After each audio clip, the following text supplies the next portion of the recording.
Hello नमस्कार बच्चों, कैसे हो आप सभी। आई होप आप सभी एकदम बढ़िया होगा। तो स्वागत है आप सभी का हमारे चैनल जेएनवी एग्जाम में। जैसा कि आप सभी जानते होंगे, फाइनली आपका कल छोड़ के परसों पेपर होने वाला है जवाहर नवोदय विद्यालय का।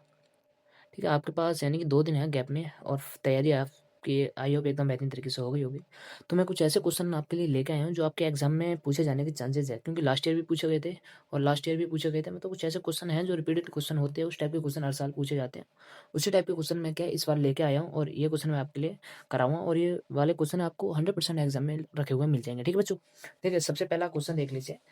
3 के प्रथम 5 गुणज। ठीक है, ये आपको क्या है, हाँ, ये कह रहा है कि 3 के प्रथम 5 गुणजों का औसत क्या है, ये आपसे पूछा है। तो देखिए बड़ा ही सिंपल है। गुणज आप सभी जानते होंगे कि गुणज होते हैं। ठीक है, देखिए गुणज क्या होते हैं। गुणज यानी कि किसी भी संख्या का, मान लीजिए 3 के गुणज पूछे हैं तो 3 के हम गुणा कर देंगे 1, 3 एकम, देखिए 3 एकम 3, 3 गुणा 2, 3 दूनी 6, 3 गुणा 3, 3 के हम गुणा 3 से करेंगे 3 ते 9, 3 गुणा 4, 3 चौक 12 एंड 3 गुणा 5। यहाँ प्रथम 5 ही पूछे तो 3 पंजे 15। ठीक है, ये क्या हो गया, ये हो गया इनका गुणन, 3 6 9 12 15। अगर यहाँ पर 5 पूछा है, ठीक है, अगर 5 की जगह यही यहाँ से पूछा तो पूछता कि प्रथम 7 प्रथम 8, तो 3 के हम 8 बार गुणा कर लेते। ठीक है, तो ये आ गया आपके प्रथम 5 क्या गुणज। और इनका क्या पूछा, औसत पूछा। तो औसत कैसे निकालते थे, इनका योग है।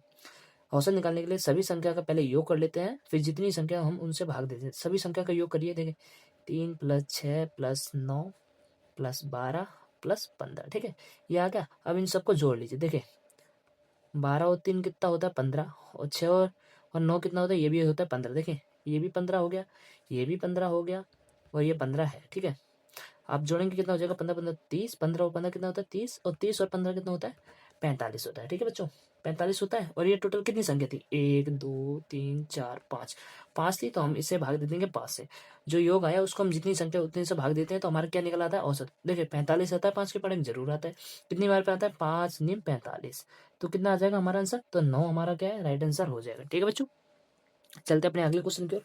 अगला क्वेश्चन कह रहा है कि एक रेलगाड़ी 5:40 पर अपने जो स्थान है वहां से प्रस्थान करती है और शाम को 6:55 पे पहुंच जाती है। तो उसको जो पहुंचने में टाइम है वो कितना लगा, वो आपको बताना है। ठीक है, वो निकली है 5:40 पे, 5:40 पे निकली है सुबह में।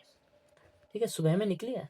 अब आप एक काम करिए, आप ज़्यादा दिमाग मत लगाइए, आपके पास टाइम बहुत है पेपर करने के लिए। तो आप सिंपल सा लिख लीजिए, देखिए 5:40 पे लिख लिया है, फिर 6:40 होंगे, फिर 7:40 होंगे, फिर 8:40 होंगे। ठीक है, फिर 9:40, 10:40, 11:40, 12:40, फिर 1:40, 2:40, फिर 3:40, फिर 4:40, फिर हो जाएगा 5:40। ठीक है, फिर हो जाएगा 6:40।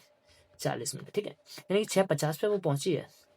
6:50 पे पहुंची है, तो हम 6:40 तक घंटे की लेते हैं सिंपल सा। देखिए 5:40 पे निकली थी तो 6:40 पे 1 घंटा हो गया। 1 2 3 4 5 6 7 8 9 10 11 12 13। देखिए 13 घंटे हो गए। फाइनली क्या, 13 घंटे हो गए। लेकिन वो 40 पे क्या है, 40 पे निकली थी और 6:55 पे, सॉरी दोस्तों, यहाँ 55 पे पहुंची है। ठीक है, यहाँ पर 55 पे पहुंची है।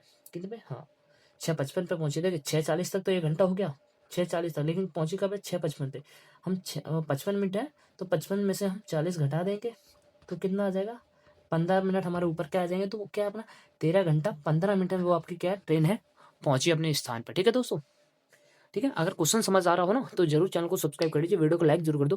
क्योंकि जो मैं अभी मैथ के क्वेश्चन है अभी और लेके आऊंगा, 2 दिन है अभी आपके पास, तो 2 दिन में आपके लिए और ज्यादा इंपॉर्टेंट क्वेश्चन लेके आऊंगा।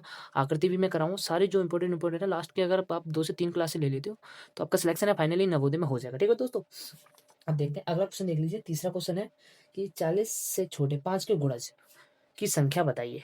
अरे बड़ा सिंपल क्वेश्चन है, अभी मैंने आपको गुणज वाला सवाल कराया था। अभी यहाँ पर आपसे क्या पूछा, यहाँ पर पूछा है कि 40 से छोटे 5 के गुणज पूछा है।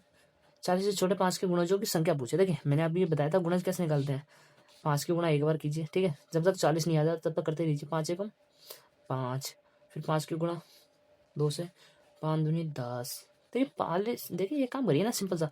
40 आता है, ठीक है आता है, 5 के पढ़ाई में आता है, कितने बार पे आता है भैया, 8 बार पे आता है। तो हम 5 से काटेंगे, 5 अट्ठे 40 होता है। लेकिन उसमें 40 तो 5 बार पे आ रहा है, लेकिन 40 से छोटे पूछे हैं, तो हम इसमें से क्या है 8 बार में नहीं, 40 से छोटा और क्या आता है फिर 5 के भाड़े में फिर 35 आता है, 35 है। अब 35 को हम 5 से भाग दे देंगे, 5 सत्ते 35, यानी कि 7 जो आपके है 7 है, गुर्जों की संख्या निकल के आ जाएगी। या फिर आप सिंपल सा वो भी कर सकते हैं जो मैंने अभी आपको बताया था किस तरीके से, ये 5 गुणा 1, 5 गुणा 2, 5 एकम 5, 5 दूनी 10, 5 गुणा 3 करेंगे 5 दिया 15 होता है, 5 गुणा 4 करेंगे 5 चौक 20 होता है, 5 गुणा 5 करेंगे 55 25 होता है भैया। 5 देखो 5 गुणा 6 करेंगे 5 6 30 होता है भैया। और 5 गुणा 7 करेंगे 5 7 35 होता है भैया। और 5 8 40 होता है, लेकिन हमें 40 से कम का पूछा है तो 40 नहीं लेंगे, तो 35 तक लेंगे। तो कितना हो जाएगा, देखिए 1 2 3 4 5 6 7, 7 वैसे भैया, तो 7 क्या होगा आपका राइट आंसर हो जाएगा। ठीक है बच्चों, क्वेश्चन एकदम बेहतरीन तरीके से समझ आ रहे होंगे, तो वीडियो को जरूर लाइक करें, चैनल को जरूर सब्सक्राइब करें। ठीक है, अब चलते हैं अपने चौथे क्वेश्चन की ओर। चौथा क्वेश्चन आपका क्या कह रहा है कि एक टमाटर के भार में 90% पानी होता है। यहीं कह रहा है कि एक टमाटर है, उसके भार में 90% पानी है। तो वहीं वो आपसे पूछा है कि 25 किलो टमाटर में पानी का भार होगा। देखिए 1 किलो टमाटर में 90 है, 90 किलो पानी है, मतलब 90% पानी है। और यहीं आपसे पूछा है कि 25 किलो टमाटर में कितना पानी होगा।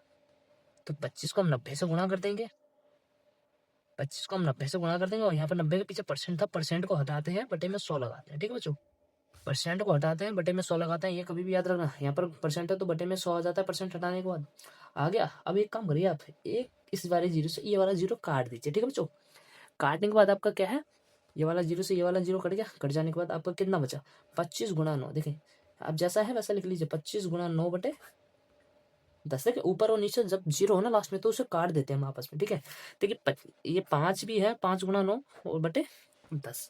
ठीक है, आप सोचो कि 25, देखो 25 ढाई कितना होता है, अगर यहाँ पर 10 होता तो 250 हो जाता, सिंपल सा हो जाता, हो जाता भैया जरूर।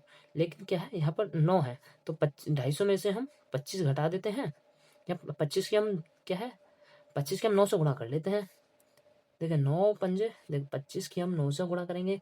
बच्चों बड़े ही इजीली समझा रहा हूँ आपको, इतने बेहतरीन तरीके से कोई समझाएगा नहीं। 9 पंजे 45, हासिल गया 4। ठीक है भैया, 9 दूनी 18, 18 और 4 कितना होता है, 22 होता है। कितना आ गया, 22 आ गया, बटे में 10 था आपका, बटे में 10 आ जाएगा। देखिए नीचे एक जीरो है तो एक संख्या के बाद हम पॉइंट लगा देंगे। ठीक है बच्चों, नीचे जब एक जीरो दे रखा हो तो एक संख्या के बाद पॉइंट लगा देंगे, तो कितना आ जाएगा हमारा 22.5 बटे 1।